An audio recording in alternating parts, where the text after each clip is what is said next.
Fue el amor de Dios que llevó a Jesús a venir a este mundo, a buscar y salvar lo que se había perdido.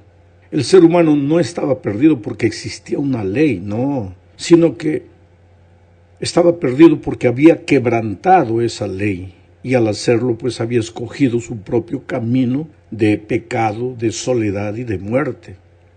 El pecado existe porque la ley existe.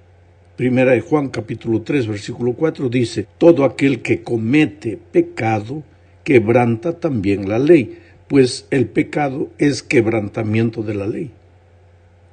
Y Pablo añade en Romanos 3:23 que la paga del pecado es muerte. Entonces todos estamos condenados a la muerte porque todos pecamos.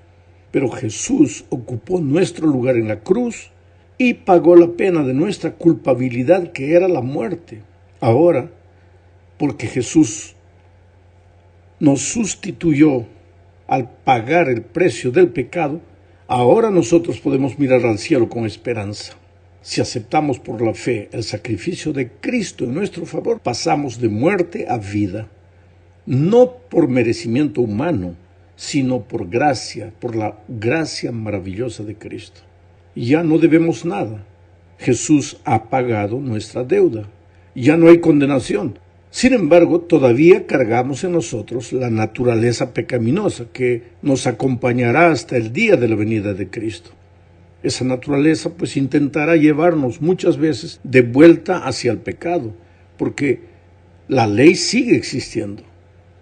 Y esa naturaleza pecaminosa nos llevará, constantemente querrá llevarnos, nos jalará para quebrantar la ley de nuevo. Si con la muerte de Cristo la ley hubiera sido anulada, entonces después de la muerte de Cristo ya no habría pecado. Y si no hubiera pecado después de la muerte de Cristo, pues ¿de qué nos salvaría Jesús? Porque nosotros vivimos después de la muerte de Cristo. Y si en la muerte de Cristo la ley fue anulada, pues para nosotros hoy no habría pecado, pero hay pecado. Y por eso es necesario la gracia de Cristo. ¿Y por qué hay pecado? Porque hay ley, porque el pecado es el quebrantamiento de la ley. Pero el diablo continúa queriendo llevarnos a vivir de manera contraria a los principios divinos y por eso existe un conflicto espiritual dentro del ser humano, fuera del ser humano, en fin, hay un conflicto espiritual en el universo, pero la batalla, ya lo dijimos, se traba dentro del corazón humano, en la mente humana. En la segunda parte de este estudio veremos justamente esa lucha espiritual, una lucha espiritual de la cual todos participamos, quieras o no, estás involucrado en esa lucha. Pablo describe esa terrible lucha en Romanos capítulo 7, versículos 18 al 24. Yo no voy a leer todo porque el texto es grande, pero Pablo explica esa lucha de la siguiente manera: yo sé que en mí, esto es, en mi naturaleza humana no habita el bien, porque el desear el bien está en mí, pero no el hacerlo. ¿Te das cuenta? Pablo está hablando aquí de la realidad del pecado. Todos los cristianos estamos involucrados en esta lucha espiritual. Por un lado, tenemos el deseo de andar en los caminos de Dios y de servirle fielmente. Andar en los caminos de Dios quiere decir andar en los principios de su santa ley, en armonía con la voluntad de Dios. Este anhelo, naturalmente, es inspirado por el Espíritu Santo. Pero por otro lado, está dentro de nosotros el deseo de andar en los caminos de la carne, quebrantando los principios de la eterna ley de Dios. Y este sentimiento es inspirado por el diablo. Para Pablo, el problema en medio de esta lucha no es la ley. El problema es nuestra carne, el pecado que habita en nosotros, nuestra naturaleza pecaminosa. Ya no sucedió contigo que muchas veces queriendo hacer lo correcto terminas haciendo lo malo. Pues esta lucha es tan intensa y tan terrible que Pablo exclama en el versículo 24, estamos hablando del capítulo 7 de Romanos: miserable hombre que soy, ¿quién me librará del cuerpo de esta muerte? Así es, mi amigo, estaríamos todos perdidos si no fuera por lo que Jesús hizo por nosotros en la cruz del Calvario. Gracias a Él se hace realidad lo que dice Romanos 8:1. Por tanto, no hay ninguna condenación para los que están unidos a Cristo Jesús, los que no andan conforme a la carne, sino conforme al Espíritu. Aquí Pablo es claro, no hay más condenación para aquellos que andan conforme al Espíritu. Pero claro que sí hay condenación para los que andan conforme a la carne. ¿Y quiénes andan conforme a la carne? Aquellos que no quieren ser dirigidos por el Espíritu, aquellos que viven quebrantando los eternos principios de la santa ley de Dios. Pero percibe, el apóstol es claro, dice, ahora ya no hay pues más condenación. No dice, ya no hay ley, dice, ya no hay condenación. Y eso únicamente para los que andan conforme al Espíritu, para los que están en Cristo Jesús. El problema es que muchos cristianos, al sentir esta lucha terrible dentro de sí, no entienden la causa del conflicto, se confunden, y pues como sienten ese conflicto le echan la culpa a la ley. Y creen que la ley ya no debe existir, porque existe el conflicto por causa de la ley. Por eso Pablo, antes de describir la lucha en Romanos 7, 15 al 24, habla de la ley en los versículos 1 al 14 del capítulo 7. Tampoco voy a leer todos estos versículos por causa del tiempo, pero hay dos asuntos claves en este texto, del versículo 1 al 14. El primero declara que la ley no es ningún problema, no hay nada de malo con la ley. Podemos decir entonces que la ley es santa y que el mandamiento es santo, justo y bueno, dice el versículo 12. Amigo querido, el problema no es la ley. El problema es el pecado que nos lleva a la muerte. Ahora, el otro asunto de suma importancia que Pablo destaca en este texto de los versículos 1 al 14 es que la ley no puede salvarnos del pecado y de la muerte. La ley señala el problema del pecado y de la muerte, pero es incapaz de salvarnos, porque la función de la ley es apenas didáctica, esto es, nos muestra la malignidad del pecado. Sin embargo, no puede hacer nada para resolver el problema del pecado. En ningún momento Pablo da a entender que la ley ha sido anulada. Por el contrario, el conflicto espiritual que Pablo describe no tendría sentido si la ley hubiera sido anulada. El argumento que él desarrolla deja claro que la ley sigue en vigencia, porque la ley señala la realidad del pecado y la necesidad del Evangelio, de la gracia de Cristo. El versículo 7 de Romanos 7 dice, ¿qué diremos pues? ¿La ley es pecado?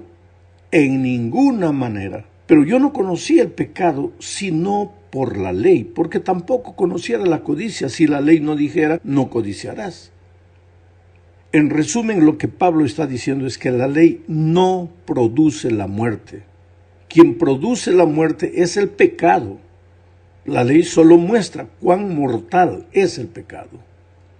La ley es buena por el hecho de que señala el pecado, pero a pesar de ser buena, no es solución para el problema del pecado. Solo el Evangelio tiene la respuesta, la solución y la salida para el pecado. Solo Cristo salva. Romanos 7:13 aclara esto. Pero entonces, ¿lo que es bueno se convirtió en muerte para mí? De ninguna manera. Más bien el pecado, para demostrar que es pecado, produjo en mí la muerte por medio de lo que es bueno, a fin de que por medio del mandamiento llegara a ser extremadamente pecaminoso. El pensamiento de Pablo es claro. Veamos ahora lo que sucedió con la ley después de la resurrección de Cristo. Muchos cristianos, esta es la tercera parte, muchos cristianos creen que después de la muerte de Cristo la ley ya no tiene validez. Pero en realidad, aún sin decirlo, no se refieren a toda la ley, sino solamente al sábado. Porque sería inconcebible que un cristiano robara o matara. Esos mandamientos sí tienen validad, pero el sábado ya pasó, es lo que dicen. Ya fue anulado con la muerte de Cristo, argumentan ellos. Más todavía, en realidad, Ellos no dicen que el sábado fue anulado, sino que fue reemplazado por el domingo en homenaje a la resurrección de Cristo. Para eso, naturalmente, ellos citan algunos versículos de la Biblia, como por ejemplo Juan 20:19, donde se dice que la noche de ese mismo día, el primero de la semana, los discípulos estaban reunidos a puerta cerrada en un lugar por miedo a los judíos. En eso llegó Jesús, se puso en medio y les dijo: la paz sea con ustedes. Ahora, hermanos sinceros que ya no creen en la validez del sábado, argumentan que Cristo ya había resucitado y que ahora los discípulos estaban reunidos para celebrar la resurrección, el primer día de la semana. Pero el texto no dice eso. Lo que en realidad dice es que ellos estaban reunidos allí con las puertas trancadas por miedo de los judíos. El motivo de la reunión era el miedo, estaban como que escondidos. No estaban celebrando la resurrección de Cristo en el primer día de la semana. Otro de los textos que se usa para argumentar que ahora el domingo es el verdadero día de reposo, en homenaje a la resurrección, es Hechos 27. Y ese texto dice: el primer día de la semana los discípulos se reunieron para partir el pan, y Pablo estuvo enseñándoles, pero como tenía que salir al día siguiente, alargó su discurso hasta la medianoche. Aquí el argumento es que los discípulos partían el pan el domingo para celebrar la resurrección de Cristo. Pero el texto, por ejemplo, Hechos 2:46, dice que todos los días se reunían en el templo y partían el pan en las casas y comían juntos con alegría y sencillez de corazón. Todos los días. No era solo los domingos, sino todos los días. El otro texto es 1 Corintios capítulo 16:2. Cada primer día de la semana, dice el texto, cada uno de ustedes ponga algo aparte, según lo que haya ganado, y guárdelo, para que no se tengan que recoger las ofrendas cuando yo esté allí. Aquí el argumento es que los cristianos recogían las ofrendas los domingos porque estaban reunidos para celebrar la resurrección de Cristo. Pero ¿quiere decir que el domingo había sustituido el sábado? ¿Eso es lo que quiere decir este versículo? No, claro que no. Todos estos versículos, más allá de describir algunas oportunidades en las que los creyentes se reunieron por diversas razones, una vez para partir el pan, otra vez para recoger las ofrendas, otra vez por miedo a los judíos, estaban reunidos el domingo por diferentes razones que no era celebrar el día de reposo. Estas reuniones no indican que fuesen cultos de adoración celebrados el primer día de la semana que había reemplazado al séptimo día, que era el sábado. Claro que no. El sábado siguió siendo el día de reposo en el Nuevo Testamento. Esta es la cuarta parte del estudio. Empecemos por Jesús. Lucas 4:16 dice: Jesús fue a Nazaret, donde se había criado, y en el día de reposo entró en la sinagoga como era su costumbre, y se levantó a leer las Escrituras. Esta entrada a la sinagoga en el sábado no fue un asunto incidental, sino que era su costumbre. Jesús guardaba el sábado. Después de la muerte de Cristo, sus discípulos continuaron guardando el sábado.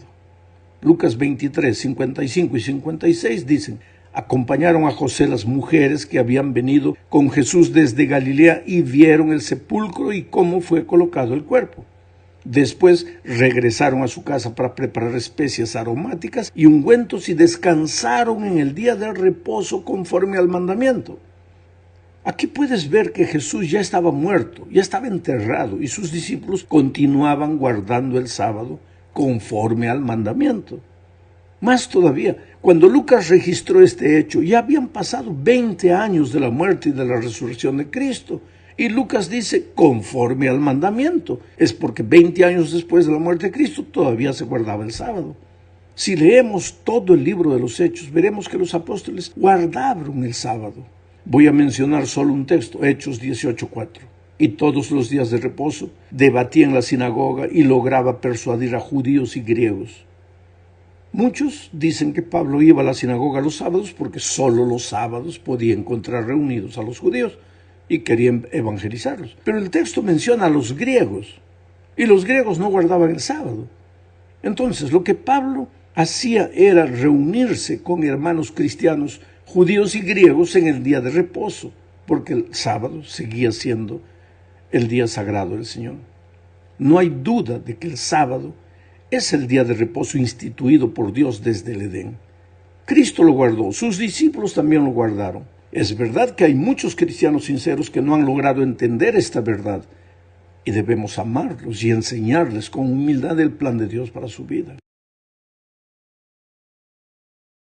Pero ahora llegamos al fin de este estudio hablando del intento de cambiar el día de reposo. ¿Cómo es que de repente de guardar el sábado pasó la cristiandad a guardar el domingo? Aquí entramos de nuevo al gran conflicto entre Cristo y Satanás. Mira, el diablo siempre tergiversa la palabra de Dios. En el jardín del Edén, Dios había dicho, si comieres del fruto, ciertamente moriréis. Ahí viene el diablo y dice, no moriréis. Ahora, con relación al día de reposo, Dios dice, es sábado. Y el enemigo viene y dice, no, es el domingo. Siempre fue así. Génesis 3:1 dice, la serpiente era más astuta que todos los animales del campo que Jehová Dios había hecho y dijo a la mujer, con que Dios os ha dicho, no comáis de ningún árbol del huerto. Querido, en este versículo observamos la principal estrategia del enemigo. Él no se presenta como realmente es, como diablo, sino que aparece disfrazado, se esconde, finge, se disimula y aparenta ser lo que no es. En el Edén, el enemigo parecía amigo. Su compañía era agradable y era religioso porque se presenta con la palabra de Dios en la mano. Así también ha sido a lo largo de la historia y seguramente será lo mismo en nuestros días. Las Escrituras afirman en 1 de Pedro 5:8 lo siguiente: sean prudentes, manténganse atentos, porque su enemigo es el diablo y él anda como un león rugiente buscando a quien devorar. Y en 2 Corintios 11:14 añade que el mismo Satanás se disfraza de ángel de luz. Mi amigo, no creas entonces que si en el gran conflicto de los siglos él te quisiera enrolar en su ejército, se va a identificar como su verdadero nombre. No, porque ahí tú te huirías. Él se presentará ante ti como algo maravilloso y seductor. Puede ser que aparezca como una hermosa teoría, una filosofía deslumbrante, una religión fascinante o hasta como un ángel de luz. El texto de las Escrituras nos dice también que el enemigo no solo se disfraza a él, sino que también disfraza sus propósitos. No le dijo a Eva que estaba allí para destruirla y para acarrear la desgracia de todas las generaciones futuras. Se limitó a llevarla al terreno de la religión. Usó la palabra de Dios, pero la torció e intentó darle otro sentido. ¿Con que Dios os ha dicho no comáis de ningún árbol del huerto? Dios no había dicho eso. Pero el enemigo introdujo una leve modificación en lo que el Señor había declarado. Casi nada, ¿te das cuenta? El diablo es religioso, acepta la palabra de Dios, no la niega, no lucha contra ella, solo la tuerce un poco, lo suficiente como para conseguir desconfianza. No necesitas ser tan detallista, Eva. No puedes tomar tan en serio la palabra de Dios. Vamos, Eva, ¿en qué se diferencia este árbol de los demás del jardín? Después de todo, todos los árboles son iguales. Bueno, ese fue el argumento del diablo con Eva. Recuerda bien este argumento, porque ha aparecido muchas veces a lo largo de la historia y seguirá apareciendo. No hay que tomar tan en serio la palabra de Dios, hay que tener mente amplia. Dios no puede estar preocupado con detalles tan insignificados de si es domingo, si es sábado. Graba estos argumentos en tu mente, porque se los va a usar mucho a medida que nos acerquemos del fin de la historia. Pero vayamos adelante. La profecía de Daniel 7 habla del surgimiento de 4 grandes imperios universales: Babilonia, Medo-Persia, Grecia y Roma. Después del imperio romano surge un cuerno pequeño en la profecía. En realidad es parte del imperio romano, solo que en una fase posterior y con características religiosas. ¿Qué podría ser este poder religioso simbolizado por el cuerno pequeño. Este poder que surgió directamente de Roma y hasta hoy, hasta el día de hoy, todavía es parte de Roma. Daniel 7:25 describe que este poder religioso intentaría hacer lo siguiente: blasfemará contra el Altísimo y quebrantará a sus santos y hasta intentará cambiar los tiempos y la ley, pues le serán entregados durante un tiempo y tiempos y medio tiempo. Ahora, yo te pregunto, ¿qué poder terrenal puede realmente cambiar la ley de Dios? Ninguno. Sin embargo, este poder religioso, simbolizado por el cuerno pequeño, que nació de Roma, este poder religioso se atribuye la prerrogativa de tener autoridad para cambiar la ley. No hay base bíblica para guardar el domingo. Las personas guardan el primer día de la semana